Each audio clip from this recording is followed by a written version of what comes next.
तो कैसे हैं भाई सभी लोग। तो अभी ये वीडियो इसलिए शूट कर रहा हूँ क्योंकि आप लोग ये देखो कि कुछ नया हो रहा है। ये आप देख रहे हो, इसमें जो बाइक में मैंने अपग्रेड्स वगैरह करे हुए हैं।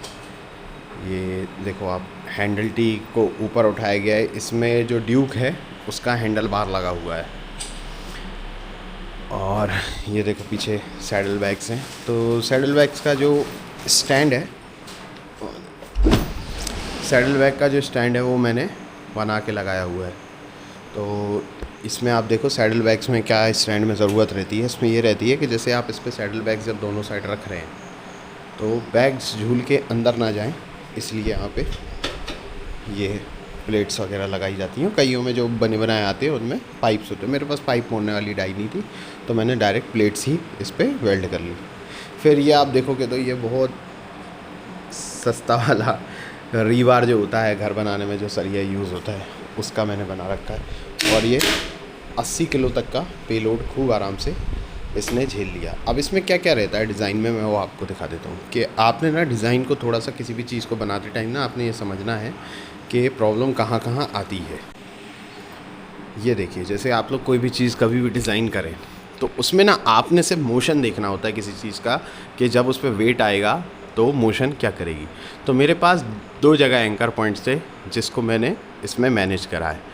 जैसे ये आप देखो, ये मेरा जो टेल है, टेल के इधर M6 के 6 बोल्ट है, 6 नहीं 4 बोल्ट है। तो ये मैंने एक प्लेट यहाँ पे अंदर लगाई है, मैं दिखा देता हूँ। देखो ये अंदर लगी हुई है, ठीक है। तो एक एंकर पॉइंट ये हो गया, और दूसरा एंकर पॉइंट मेरे पास ये जो मेरे फुटरेस्ट है इसके बोल्ट्स है, तो ये यहाँ से लगा रखा है। तो अब मैंने इसको जो रिजिडिटी है वो कैसे दी है, वो रिजिडिटी मैंने इसको इस तरीके से दी है कि वेट आना है यहाँ पे। तो अगर मैं अकेला यहाँ एंकर करता हूँ तो वेट यहाँ पे है, ठीक है, और एंकर पॉइंट यहाँ पे है और वेट यहाँ पे है। तो जब इस पर वेट आएगा ना तो ये पूरा सिस्टम ना ट्विस्ट हो जाएगा। जब वेट इस पे आएगा तो पूरा सिस्टम, यहाँ एंकर है तो ये इस तरीके से ट्विस्ट हो जाएगा। अब जो आपने देख लिया कि इसमें एक सर्कुलर मोशन आ रहा है, तो सर्कुलर मोशन यहाँ पे भी आएगा। अगर वहाँ वेट आ रहा है तो यहाँ से यूँ जाएगा, तो ये आगे ना जाए। तो मैंने यहाँ से ये इसको यहाँ पे टच करा दिया। तो अब इससे हुआ क्या है, इससे हुआ ये है कि ये वाला जो रोटेट हो रहा था, ठीक है, और यहाँ ये एंकर कर दिया। तो इससे क्या हुआ कि ये वाला जो मोशन है वो पूरा, अगर यहाँ एंकर कर देते हैं तो ये वाला जो मोशन है वो यहाँ से अगर देखो तो ये ऐसा होएगा, होने की कोशिश करेगा। अगर वहाँ वजन पड़ेगा तो यहाँ से ऐसा होने की कोशिश। तो M6 के बोल्ट हैं तो उनको खींच के तोड़ना, अगर आप उसमें टेंसाइल फोर्स लगाओ कि आप सोचो कि आप उसको खींच के तोड़ लो, तो वो शायद मुश्किल होगा। उसको बेंड करना आसान है लेकिन खींच के तोड़ना मुश्किल है। और 4 बोल्ट हैं, तो ये जो मोशन यूँ आ रहा था ट्विस्ट वाला, जिससे बेंड हो सकते थे वो बोल्ट, उसको मैंने टेंसाइल फोर्स में बदल दिया क्योंकि मैंने यहाँ एंकर कर दिया। अब आप लोग कहेंगे कि यहाँ पे भी फोर्स आ रहा होगा, बिल्कुल आ रहा है।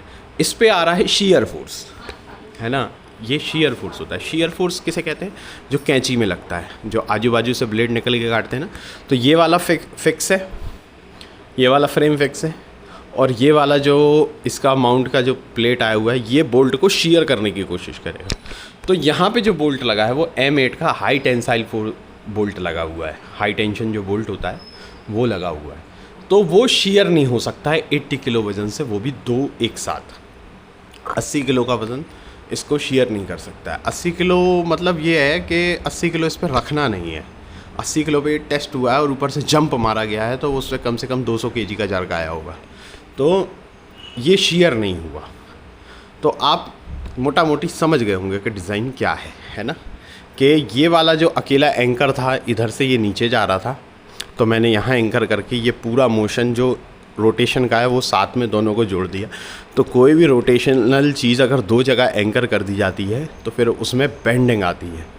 अब अगर मैं यहाँ पे एक ही रीबार लगाता तो जाहिर सी बात है इस पर बेंडिंग आती, ये पूरा हिस्सा बेंड होता। अब मेरे को मालूम है कि ये नीचे को आ रहा है, तो मैंने एक इसमें डायगोनली लगा दी नीचे की तरफ, तो ये पूरा यहाँ से एंकर हुआ और यहाँ से कंप्रेसिव फोर्स आ गया इस पर।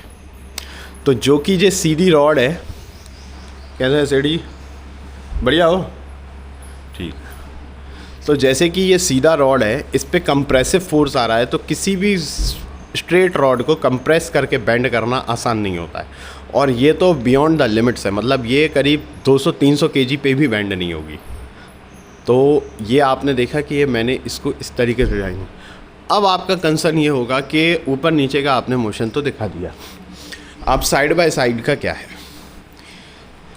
साइड बाय साइड में आप ये देखो कि मैंने जो लगाए हुए हैं, 2 रीबार बिल्कुल सीधे लगे हैं और 2 बार मैंने डायगनली लगाए। तो कोई भी चीज़ अगर ट्राइंगल है, ट्राइंगल 2 नीचे पॉइंट पे एंकर है, तो ये दाएं बाएं मूव नहीं हो सकता है। अगर वो बिल्कुल स्क्वायर है तो वो मूव करेगा, अगर वो हल्का सा ट्रायंगुलर शेप में है, तो जैसे कि आप लोगों ने आपके घरों के दरवाज़ों में देखा होगा कि बीच में से ऐसा एक क्रॉस में लगाते, इस कोने से उस कोने तक एक लगाते हैं। वो इसलिए लगाते हैं कि डायगनली उसको कंट्रोल किया जा सके। तो ये मैंने सेम चीज़ यहाँ करी है कि 2 तो मैंने स्ट्रेट लगा, अगर ये 2 स्ट्रेट लगाते तो ये पूरा प्लेटफॉर्म यूँ शिफ्ट हो सकता था, ठीक है। लेकिन मैंने ये 2 अलग से इनको लगाया है। इससे क्या हुआ है कि इससे ये जो साइड शिफ्टिंग थी वो ख़त्म ही हो गई, टोटल ख़त्म हो गई। अब इसमें क्या है कि एक यहाँ पे ये मैंने लगाया हुआ है एक छोटा सा बार, इसमें आप देखो मेरी उंगलियां जा रही हैं। ये इसलिए लगाया हुआ है कि मैं यहाँ से जब स्ट्रैप बांधूंगा तो मेरे को स्ट्रैप बांधने के लिए भी तो कुछ एंकर चाहिए, तो ये वो एंकर लगा हुआ है। अब आप इसमें देखो कि जैसे 390 को अगर आपको ऑफ रोडिंग के लिए करना है, मतलब आपको लंबे टूरिंग के लिए करना है, ऑब्वियसली इसी बात है कि 390 है, RC है, फास्टेस्ट गाड़ी है, लेकिन अब आपको टूर भी करना है तो आप उसके लिए अलग गाड़ी थोड़ी लोगे। और लंबे रूट पे ना फास्ट गाड़ी थोड़ा ठीक रहती है, जो करीब 100 किलोमीटर पर आवर की स्पीड पे क्रूज़ करे आराम से बिना इंजन को स्ट्रेस दिए। तो क्योंकि नॉर्मल गाड़ी से आप 100 पे क्रूज़ करोगे, इंजन ओवर स्पीड चलेगा, डैमेज होगा। तो इसमें आपको क्या क्या चेंज करना होता है मैं वो आपको बता देता हूँ। इसमें आपको चेंज ये करना है, आपने 200 का हैंडल टी डालना है, ठीक, हैंडल टी डालना है, हैंडल बार डालना है, ठीक। उसके बाद चलो तो आपको इसमें से ब्रेक लाइन जो है वो 200 की डालनी है, मैंने इसकी निकाल रखी है, ठीक है, क्योंकि इसका सामान अभी भी पूरा नहीं आया है। एक इसकी हैंडल बार से आपने 3 चीज़ें 200 की लेनी है, एक हैंडल बार, एक ट्रिपल क्लैम्प, ठीक है, और ये इसका हैंडल बार माउंट साथ में ही आता है ना। आप किसी भी स्क्रैप मार्केट से ले लेंगे, आपको बहुत सस्ते में मिल जाएगा, ठीक। लॉक आपकी ही गाड़ी का यूज़ हो जाएगा। और एक आपने ये ब्रेक लाइन डालनी है फ्रंट सिलेंडर की, क्योंकि इसकी जो ABS की लाइन आती है वो छोटी होती है, जो 390 की आती है वो छोटी होती है। ये मेरे पास यहाँ पे रखी हुई है, यहीं कहीं रखी हुई है। तो बस आपने ये 1 2 3 4 ये 4 आइटम आपने 200 के डालने और आपका हैंडल बार ऊँचा आ जाएगा। ऊँचा होने से ये रहता है कि झुक के आप चलाएँगे काफ़ी लंबा तो आपकी शायद कमर आपको दिक्कत दे, है ना। वैसे फास्ट चलाते हैं तो उसमें होता नहीं है, पर फिर भी कंफर्ट तो कंफर्ट है। एक आपने ये करना है, और ये आप देखो तो ये पूरा सिंगल पीस है, ये डिसमेंटल नहीं हो सकता। इसके कहाँ कहाँ बोल्ट्स लगे हुए हैं, इसका एक बोल्ट यहाँ लगा हुआ है, एक बोल्ट यहाँ लगा हुआ है, और 4 बोल्ट ये सीट पे लगे। अब सीट का मैं बता देता हूँ डिज़ाइन कैसा है। इसमें क्या है, जगह थोड़ी सी कम है, तो एक आप फ्लैट बार लेंगे। ये जो पूरा स्ट्रक्चर बना है ना, ये 4 mm में बना हुआ है। आने दो उसको, कोई दिक्कत नहीं। पूरे जो है उसमें कोई सारा जो सिस्टम बना हुआ है वो सारा सिस्टम 4 mm शीट पे बना हुआ है ना। ये भी 4 mm है, ये भी 4 mm, ये और वो अंदर वाली वो भी 4 mm। तो इसमें क्या क्या करना है, ये जो है ये एक्चुअली जो पत्ती है वो मैं दिखा देता हूँ। ये बहुत टाइट बैंड है 90 डिग्रीज पे।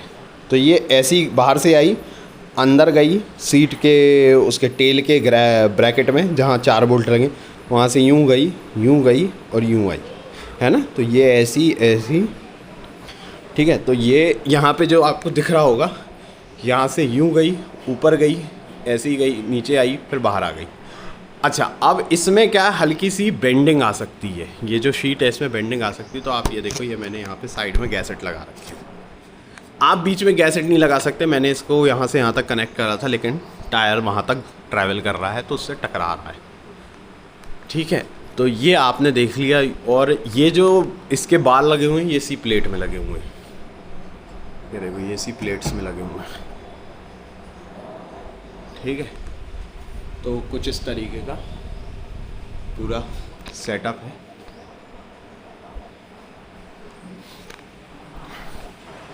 आई होप आप लोगों को समझ आया होगा कि क्या क्या कैसे कैसे करना होता है ना। तो अगले वीडियो में मैं आपको कोई नई इन्फॉर्मेशन दूंगा। तब तक के लिए थैंक यू सो मच।